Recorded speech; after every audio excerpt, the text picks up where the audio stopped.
मैं आपको एक स्टोरी सुनाना चाहता हूँ। जब मैं स्कूल में था तो एक बार हमारे टीचर ने हमें समर हॉलीडे पे एज अ होमवर्क ऐसे लिखने को बोला। जबकि उन्होंने इस पे काफ़ी पेजेस लिखने को बोले तो इस काम को ख़त्म करने के लिए एक मंथ काफ़ी था।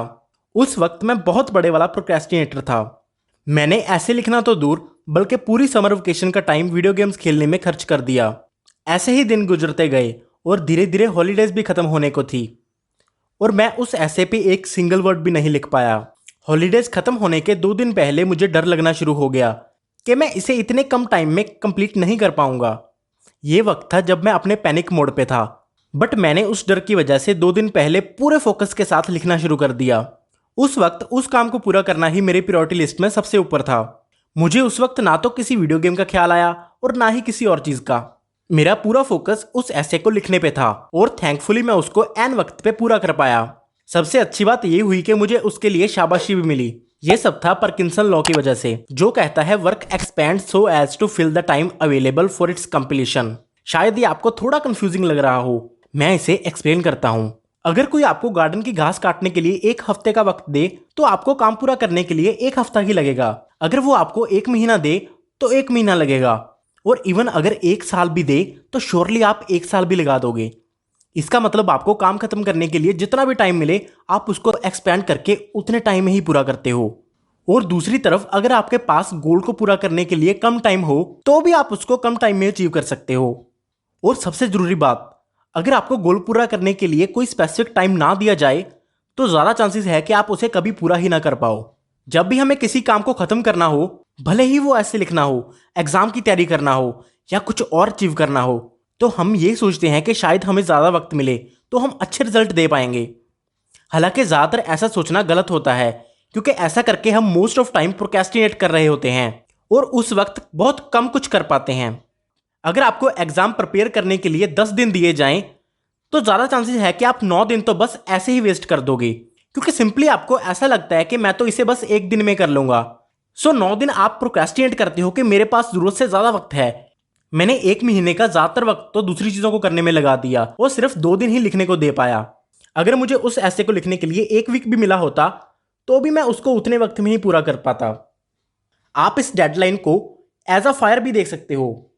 जब भी डेडलाइन दूर हो तो आपको ये आग बड़ी छोटी नजर आती है और इससे आपको ज़्यादा डर नहीं लगता, तो इसलिए आप तब उसको नहीं बुझाते। तो उस वक्त आप दूसरी चीज़ों पे ज़्यादा ध्यान देते हो। हालांकि जब डेडलाइन आपके नज़दीक आने लगती है तो वो आग आपको बड़ी होती नजर आती है। जब आप ये पाते हो कि वो आग बिल्कुल नज़दीक आ गई है तो आपको जलने का डर लगता है। तब आप उसे बुझाने की कोशिश करते हो, क्योंकि आपके पास उसको बुझाने के अलावा और कोई रास्ता भी नहीं होता। जल्दी से जल्दी आप उस पर फोकस करने लगते हो और उस वक्त आप ना तो अपना फ़ोन चला पाते हो और ना ही वीडियो गेम्स में इंटरेस्ट ले पाते हो। तब ना तो आपको इंस्टाग्राम में इंटरेस्ट होता है और ना ही फेसबुक चेक करने में। ऐसी चीज़ें जो आपको प्रोक्रेस्टिनेट करने में हेल्प करती हैं, सडनली तब वो प्रायोरिटी लिस्ट में नीचे हो जाती हैं और उस आग को बुझाना ही आपकी सबसे बड़ी प्रायोरिटी हो जाती है। दूसरे शब्दों में कहूँ, क्योंकि आपकी डेडलाइन बहुत नज़दीक आ चुकी है और क्योंकि आपको वो आग बड़ी नज़र आ रही है, तब आप टास्क को अच्छे से प्रायोरिटाइज कर पाते हो। तब अचानक से आपका ध्यान भटकाने वाली चीज़ें आपसे दूर हो जाती हैं। ज़्यादातर लोगों के साथ यही हो रहा है। वो पहले तो उस आग पे ध्यान नहीं देते और फिर बाद में वो आग को बुझाने के लिए एकदम से दौड़ने लगते हैं। इसलिए पार्किंसंस लॉ बहुत इंपॉर्टेंट है आपको कॉन्शियस करने के लिए टाइम मैनेजमेंट के बारे में। अगर आपको लगता है कि आप किसी चीज़ को 1 दिन में ख़त्म कर सकते हो तो आपको उस चीज़ को करने के लिए 2 दिन नहीं देने चाहिए। शायद आप ये सोचो कि आपका उस पर एक्स्ट्रा टाइम लगाना आपको अच्छे रिजल्ट देगा, बट ध्यान रखो कि आप ज़्यादातर टाइम तो फालतू चीज़ों पे ही वेस्ट करोगे। किसी काम को कम टाइम में करने के बारे में सोचना दरअसल आपको अच्छे रिजल्ट दिलवा सकता है, क्योंकि उस वक्त आप डिस्ट्रैक्टेड ना होके अच्छे से फोकस कर पाएंगे। हालांकि आपका टाइम फ्रेम भी रीजनेबल होना चाहिए। आपको पता होना चाहिए कि आपको उस काम के लिए पर्टिकुलर कितना टाइम चाहिए, और हर वक्त आपको अपनी लिमिट्स को पुश करने के बारे में सोचना चाहिए जितना भी पॉसिबल हो सके। मे भी हो सकता है कि आपको कुछ शॉर्टकट्स भी मिल जाएं, बट इसका अच्छा फैक्ट ये होगा कि आप कम से कम टाइम में ज़्यादा से ज़्यादा चीज़ें अचीव कर पाएंगे। याद रखो, अगर आपकी कोई डेडलाइन नहीं होगी तो आप कभी भी कोई गोल को अचीव नहीं कर पाएंगे।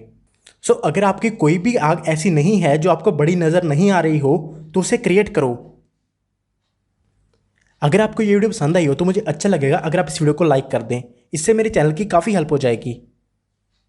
और इस चैनल को सब्सक्राइब करना मत भूलिएगा, क्योंकि मैं ऐसी नॉलेजेबल वीडियोस डालता रहता हूँ। And finally, thanks for watching.